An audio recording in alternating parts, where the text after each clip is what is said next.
باخبر نیوز کے دیکھنے والوں کو میری طرف سے السلام علیکم۔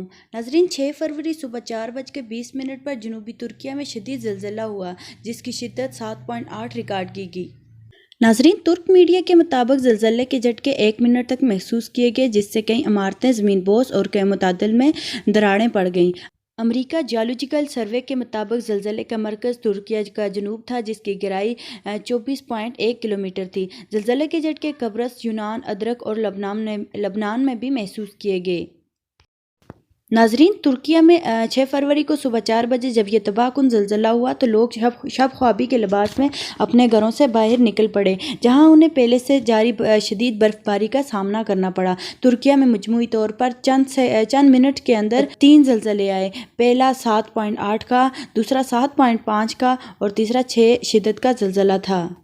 زلزلے میں 3000 سے زائد عمارتیں زمین بوس ہو گئیں۔ بارش اور شدید برف باری کی وجہ سے ریسکیو آپریشن میں مشکلات کا سامنا کرنا پڑ رہا تھا۔ اب تک 40,000 سے زائد ہلاکتوں کی اطلاعات موصول ہو چکی ہیں۔ زلزلے کے باعث ترکیہ کے 10 شہر متاثر ہوئے۔